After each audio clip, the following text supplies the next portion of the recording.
Bonjour les amis, bienvenue sur ma chaîne YouTube. Alors ça y est, êtes-vous prêts? Êtes-vous prêts à accueillir regardez, 20 000 nautiques seulement pour Manu Cousin, le Sablé qui arrive au Sable d'Olonne. Alors la bonne nouvelle, c'est que je l'ai appelé ce matin, je l'ai rejoint à bord de son bateau coup de pouce pour voir comment ça se passe son arrivée, qu'est-ce qu'on ressent, comment se sent-il, qu'est-ce qu'il veut manger en premier, quel est son plus beau souvenir de ce Vendée Globe, son plus mauvais aussi. Alors je lui ai posé toutes ces questions-là et il a eu la très grande gentillesse de nous répondre. Alors, vous connaissez son OTA, il va couper la ligne d'arrivée, je vous enverrai les images dès que je les aurai.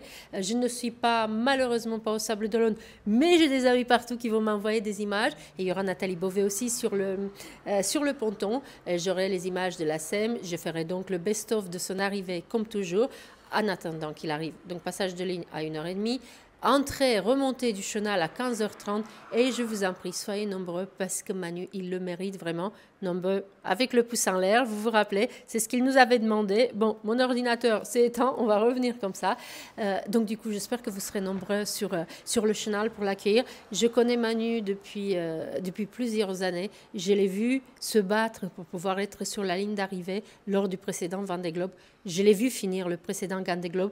Je l'ai vu avoir à changer de sponsor avec une élégance sans nuit. Il a, peu après le départ de ce Vendée Globe, il a changé de sponsor, trouvé un autre sponsor, remotivé tout, repartir en course. Et il a fait une course plus longue, plus difficile, certainement que son premier Vendée Globe.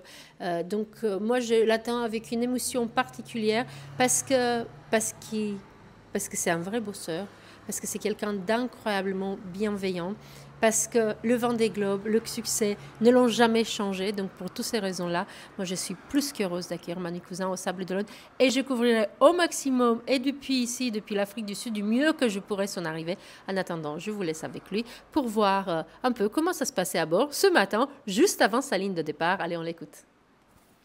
Bonjour Aïda, bonjour à tous. Donc voilà, je vais faire une petite vidéo pour répondre à tes quelques questions. Tout d'abord, comment est la mer autour de moi? Et ben voilà, je vais vous la faire voir. Donc la mer est belle, mais il y a eu beaucoup de vent cette nuit, enfin beaucoup de vent. Entre 25-27 nœuds cette nuit. Ça fait beaucoup de vent parce que j'étais au près, donc forcément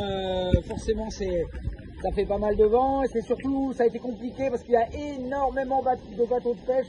Je pense qu'il fait beau, c'est en hiver, il fait beau, donc les pêcheurs font leur travail, sont de sortie et du coup j'ai croisé beaucoup de pêcheurs et forcément la veille de l'arrivée, on n'a vraiment pas envie de faire de bêtises. Alors, on n'a jamais envie de faire de bêtises, mais je crois que la tension monte encore plus ces jours-là. Donc voilà, ça a été assez tendu, mais voilà, la mer, je pense qu'il y a 1m50 de creux, on voit qu'il y a pas mal de moutons. Et non, pour nos bateaux, c'est une mer qui reste très maniable. En arrivant, qu'est-ce que j'ai envie de faire? Eh ben, ce que j'ai envie de faire, c'est tout d'abord, en premier lieu, serrer mes proches dans mes bras. Forcément, ça fait 3 mois et demi que je suis parti, 110 jours, 111 jours, je ne sais plus. Ça commence à faire beaucoup, je peux vous dire. Donc forcément, même si on n'est pas coupé complètement du monde, parce qu'on a la chance aujourd'hui sur nos bateaux d'avoir des antennes qui nous permettent d'avoir des vidéos, d'avoir des visios, de se téléphoner, mais rien ne remplace le contact humain et c'est vrai que j'ai hâte de revoir ma petite famille, mes proches évidemment, mes partenaires, tout le public sablais, je pense, en arrivant un samedi matin avec du soleil et vu tous les messages que j'ai vu passer, je pense qu'il y aura quelques personnes sur les quais. Donc voilà, j'ai vraiment envie de communier, de partager ce moment avec tous les gens qui auront fait l'effort de venir et évidemment avant tout serrer mes proches, mes plus proches dans les bras et communier vraiment très fortement avec eux. Donc ça c'est une certitude. Qu'est-ce que je veux manger? Qu'est-ce que je veux manger en premier? Alors l'organisation très gentiment nous demande ce qu'on a envie de manger.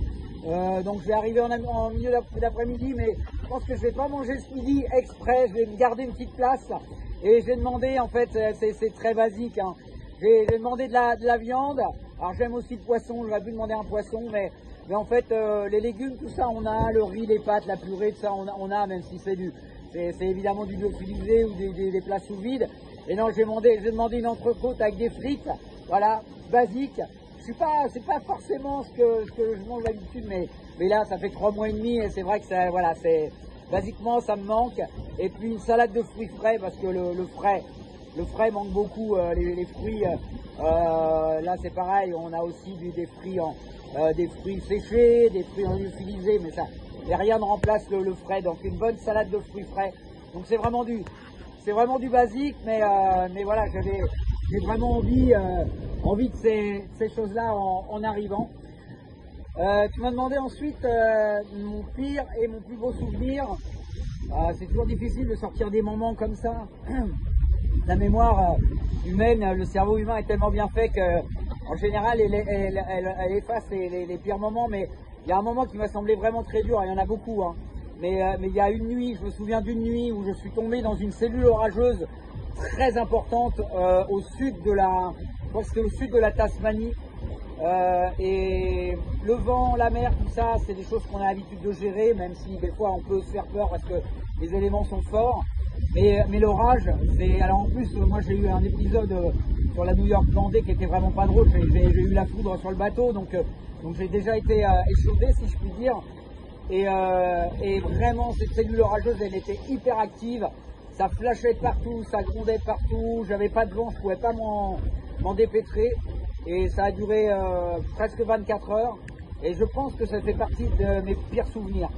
Parce que j'ai eu peur, hein, tout simplement. J'avais peur on maîtrise rien, quoi. L'orage, il est là. Vous savez on sait qu'on a un mât qui fait quasiment 30 mètres de haut en carbone, qui est hyper conducteur. On a tout l'électronique du bateau à bord. Voilà, on ne sait jamais ce qui peut se passer. Et on est au milieu de nulle part pour le coup. Là, j'étais dans les mers du Sud, au milieu de nulle part. Donc voilà, on ne sait jamais ce qui peut se passer avec l'orage. Et on maîtrise rien. Donc là, c'est, je pense, la fois où je me suis senti le plus sans ressources et où j'ai eu le plus peur.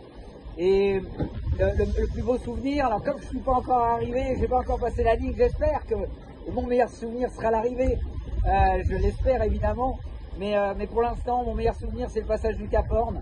En 2020, j'ai eu la chance déjà de finir un Vendée Globe. Et j'avais malheureusement, évidemment, j'avais passé le Cap Horn, mais je ne l'avais pas vu. Et cette fois-ci, j'ai été gâté parce que je l'ai vu longuement. Je suis arrivé sur la cordillère des Andes au petit matin avec ces montagnes enneigées.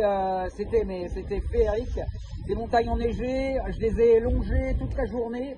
Et j'ai passé le Cap Horn en fin de journée. Avec la lumière, le coucher de soleil, la lumière du jour qui tombe, un appel de José qui est la personne avec sa femme qui est le gardien du phare du Cap Horn, qui m'a appelé, avec laquelle on a parlé très peu, mais qui sont des mots. Il n'y a pas besoin de se dire grand chose pour être ému et pour comprendre toute la force de ce que nous dit l'autre personne à l'autre bout de la VHF. Pour le coup, c'était à la radio. Et franchement, c'était un moment magique.